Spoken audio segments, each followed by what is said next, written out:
अस्सलामुअलैकुम नाज़रीन, मैं मोहम्मद असलम हुसैन सियासत की ख़बरों में आप सबका इस्तकबाल करता हूँ। आज 14 दिसंबर 2024 है। इस्लामिक तारीख के हिसाब से आज 11 जमादी सानी 1446 हिजरी है। पेश है आज की कुछ अहम खबरें। पूरी रात जेल में गुजारने के बाद मशहूर अदाकार पुष्पा के हीरो अल्लू अर्जुन को बिला आखिर आज हफ्ते की सुबह 6:45 बजे चंचलगुड़ा जेल से रिहा कर दिया गया। अदाकार के वालिद और मशहूर फिल्म प्रोड्यूसर अल्लू अरविंद अदाकार के ससुर कंचरला चंद्रशेखर के साथ अल्लू अर्जुन का इस्तकबाल करने हैदराबाद की चंचलगुड़ा सेंट्रल जेल पहुंचे थे। वाजरे के अदाकार अल्लू अर्जुन को कल जुम्मे को पुष्पा 2 के प्रीमियर के दौरान खातून की मौत के मामले में गिरफ्तार किया गया था। अल्लू अर्जुन को इस मामले में कल ही जमानत मिल गई थी, लेकिन इसके बाद भी इन्हें रात जेल में ही गुजारनी पड़ी। अदाकार की जेल से रिहाई के बाद अब इनके मदाह और नाजरीन खुश दिखाई दे रहे हैं। अदाकार अल्लू अर्जुन की रिहाई पर इनके वकील अशोक रेड्डी ने कहा कि अदालती हुक्म के मुताबिक अल्लू अर्जुन को कल यानी जुमे को ही रिहा किया जाना चाहिए था। पुलिस ने जो किया वो ठीक नहीं था। हम कानूनी ज़राए से आगे बढ़ेंगे। दरअसल मुबैना तौर पर रात में कहा गया था कि अल्लू अर्जुन को जमानत के ऑर्डर की कॉपियां ऑनलाइन अपलोड न होने की वजह से रिहा नहीं किया जा सका। हुक्काम ने इनके रहने के लिए क्लास ए की बैरिक तैयार कर रखी थी। ताहम जब गुज़िश्ता रात यह खबर सामने आई कि अल्लू अर्जुन को रात को रिलीज़ नहीं किया जा रहा है तो अदाकार के मदाहों का गुस्सा भी देखने में आया। चंचलगुड़ा जेल के बाहर लोग जमा हो गए और एहतजाज शुरू कर दिया। दरअसल मशहूर अदाकार की गिरफ्तारी ने सियासी तनाज़ा भी शुरू कर दिया है। अपोजिशन की जमातों बीजेपी और बीआरएस ने तेलंगाना में हुक्मरान कांग्रेस को निशाना बनाते हुए अल्लू अर्जुन के साथ किए गए सलूक पर सवाल उठाया। इस दौरान तेलंगाना प्रदेश कांग्रेस कमेटी के सदर महेश कुमार गौड़ ने जवाबी हमला किया और कहा कि कानून सबके लिए बराबर है और वो अपना काम करेगा।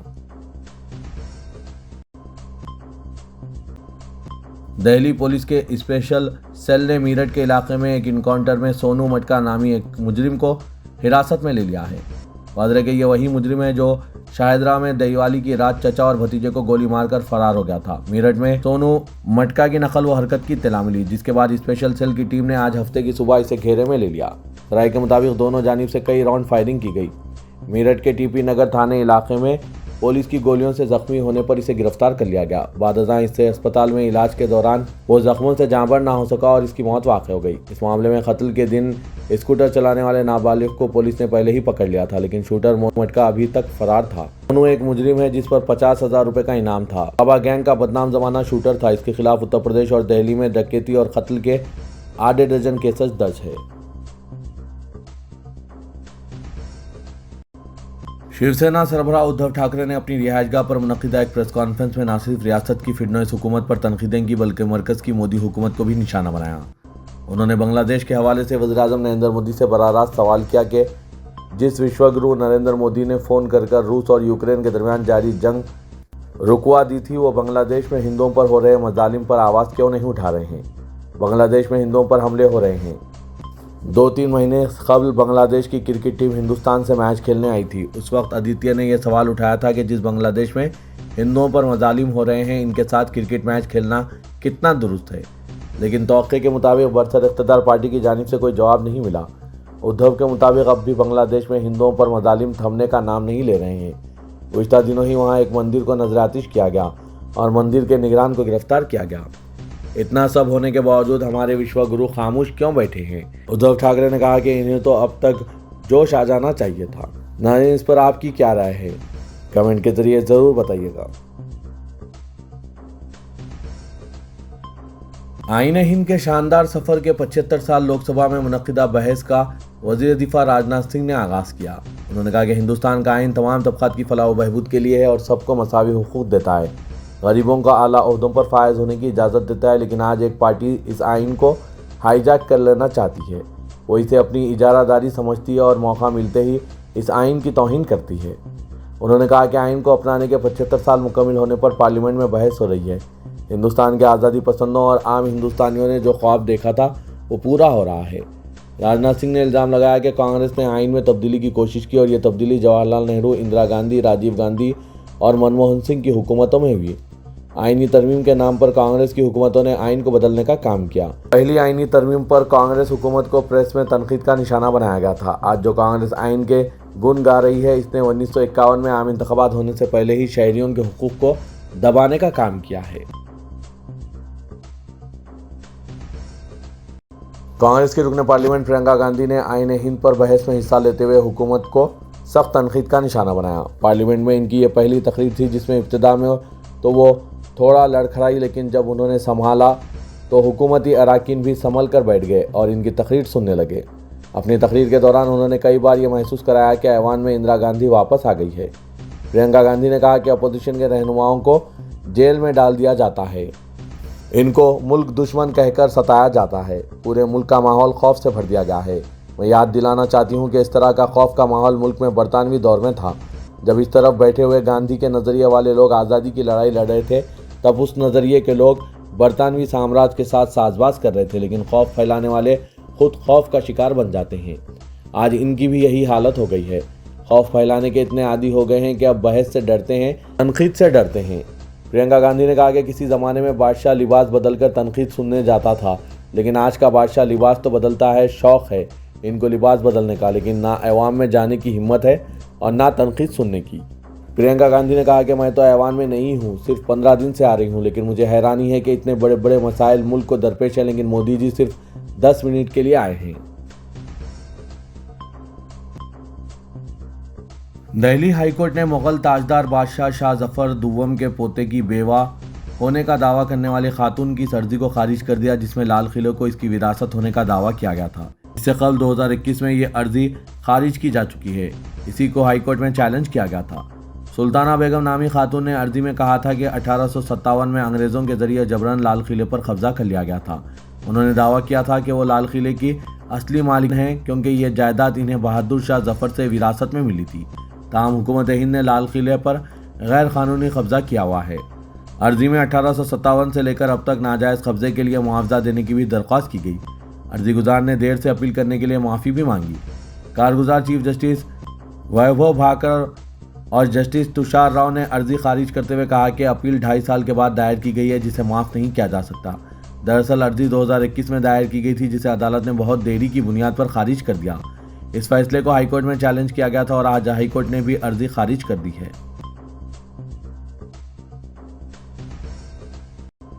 इबादतगाहों के तहफ़्फ़ुज़ से मुतालिक कानून प्लेसेस ऑफ वर्शिप एक्ट गुज़श्ता कई दिनों से ज़ेर बहस है। 2 साल कबल साबिक़ CJI DY चंद्रचूड़ ने ज्ञानवापी मस्जिद से मुतालिक तनाज़े की समाअत के दौरान ज़बानी तबसरा किया था, जिसके लिए अपोजिशन ने इन्हें निशाना बनाया था। उन्होंने अपने तबसरे में कहा था कि इस एक्ट के तहत किसी भी इबादतगाह के मजहबी किरदार का पता लगाने पर कोई पाबंदी नहीं है। इसके बाद संभल समेत कई मसाजिद को लेकर अदालत में अर्जियाँ दाखिल होने लगी। अब गुज़श्ता रोज़ सुप्रीम कोर्ट ने एक्शन लेते हुए मुल्क की तमाम अदालतों को मजहबी मुकामात, बिलखुसूस मसाजिद और दरगाहों खानखाहों के हवाले से दायर दरख्वास्तों पर गौर करने या इन पर कोई हुक्म देने पर पाबंदी आयद कर दी। इसके बाद अब साबिक़ CJI DY चंद्रचूड़ ने वजाहत पेश की। एक अंग्रेज़ी न्यूज़ चैनल के एक प्रोग्राम में साबिक़ CJI चंद्रचूड़ ने कहा कि इबादतगाहों के कानून से मुतालिक समाअत के दौरान दिए गए रिमार्क्स अदालत में होने वाली बहस का हिस्सा थे और ये कोई हतमी फैसला नहीं था। ये सिर्फ समाअत के दौरान किया गया एक तबसरा था। इंटरव्यू के दौरान साबिक़ chief justice of India DY Chandrachud ने कहा कि अदालत में हुई किसी भी बहस को अदालत में होने वाली बातचीत के तनाजुर में ही समझना चाहिए। वकला से सच जानने के लिए सवालात किए जाते हैं। बाज़ औक़ात जस्टिस वकील को मुतज़ाद मौक़िफ़ देने के लिए डेविल एडवोकेट का किरदार अदा करते हैं। यह हक़ाइक़ को जानने के ज़राए हैं। यह कहना कि अदालत में किया गया कोई भी तबसरा इसके हतमी मौक़िफ़ की अक्कासी करता है, अदालत में बातचीत की नौइयत के साथ गैर मुनसिफ़ाना होगा। ऑनलाइन दीनी तालीमी क्लासेस चलाने वाले मौलाना खालिद नदवी को NIA और उत्तर प्रदेश ATS की टीम से छुड़ाने के इल्ज़ाम में झांसी पुलिस ने 11 नामजद और 100 नामालूम अफराद के खिलाफ सरकारी काम में रुख न डालने और दीगर संगीन दफ़ात में मुकदमा दर्ज कराया है, जिसमें औरतों के नाम भी शामिल किए गए हैं। दूसरी जानिब NIA ने मौलाना को तकरीबन 18 घंटे पूछगछ के बाद देर रात घर वालों के सुपुर्द कर दिया। NIA और उत्तर प्रदेश ATS की टीम गुज़श्ता रोज़ सालमबाग दतिया गेट में ऑनलाइन और ऑफलाइन क्लासेस चलाने वाले मौलाना खालिद नदवी के घर पर गैर मुल्की फंडिंग के मामले में छापा मारा था। NIA की टीम पूछगछ के बाद हिरासत में लेकर घर से बाहर निकली तो लोगों ने उनको घेर कर मौलाना को छुड़ा लिया और इलाके में वाक़ मस्जिद में लेकर चले गए। बाद में NIA की टीम मौलाना को मस्जिद के पिछले दरवाजे से निकालकर पुलिस लाइन ले गई। बताया जा रहा है कि NIA और ATS की टीम ने रात 11:30 बजे के आसपास पूछगछ करके मौलाना को इनके घर वालों के सुपुर्द कर दिया।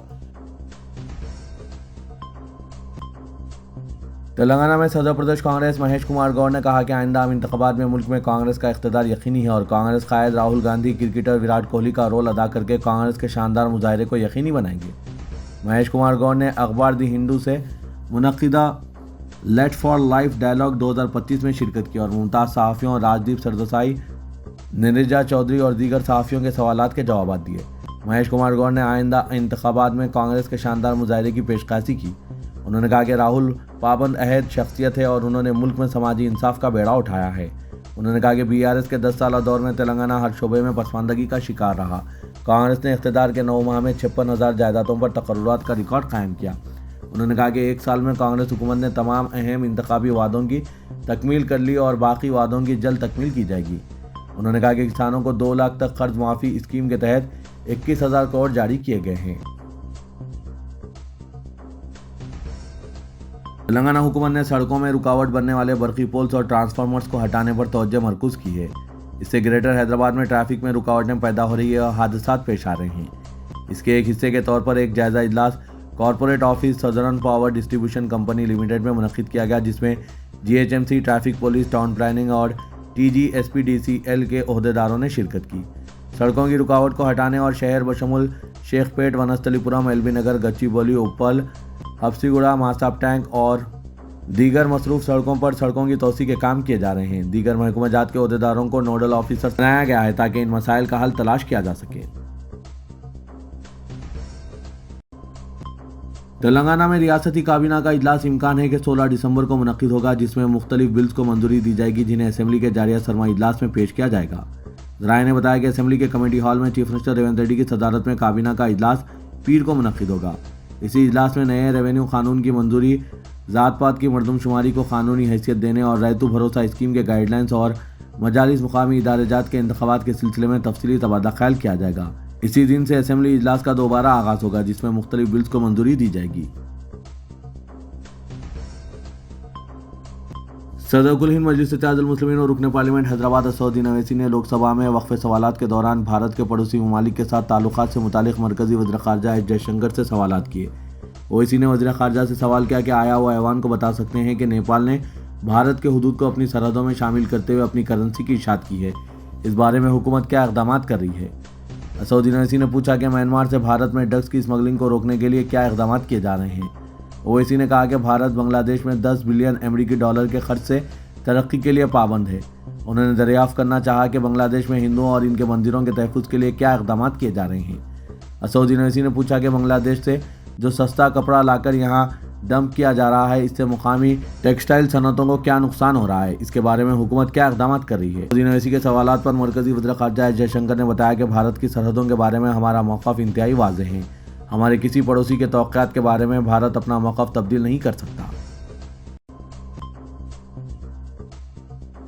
तेलंगाना के वज़ीर आला रेवंत रेड्डी ने मरकजी वज़ीर फाइनेंस निर्मला सीतारमण से मुलाकात करते हुए रियासत के पसमानदा अजला को दिए जाने वाले फंड्स के बकायाजात के 1800 करोड़ की ग्रांट को फौरी जारी करने की दरख्वास्त की है। दिल्ली के दौरे में मसरूफ चीफ मिनिस्टर ने जुमे की दोपहर पार्लियामेंट में वाक़ मरकजी वज़ीर फाइनेंस निर्मला सीतारमण के चैम्बर में इनसे मुलाकात की। इस मौके पर चीफ मिनिस्टर ने मरकजी वज़ीर को बताया कि मरकजी हुकूमत हर साल रियासत के पसमानदा अजला में तरक्याती कामों के लिए ग्रांट जारी करती है।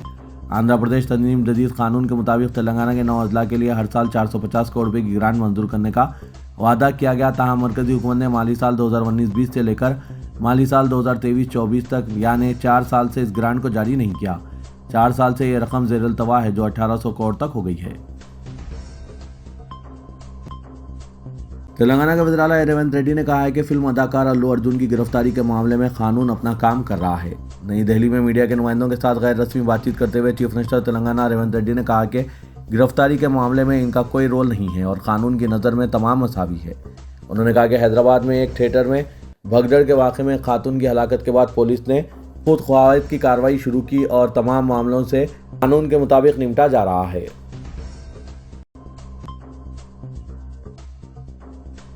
अपोजिशन बीजेपी और बीआरएस ने तेलुगु फिल्म के सरकर्दा स्टार अल्लू अर्जुन की गिरफ्तारी पर हुक्मरान जमात कांग्रेस को सख्त तनकीद का निशाना बनाया और पुष्पा के स्टार के साथ हुकूमत के रवैये पर सवाल उठाए। बीजेपी कायद व मरकजी ममलिकती वजीर बंडी संजय कुमार ने कहा कि अदाकार बेहतर सलूक के मुस्तहिक हैं, जबकि केटीआर ने सुपरस्टार के साथ एक आम मुजरिम जैसा बर्ताव करने पर हुकूमत को आड़े हाथों लिया।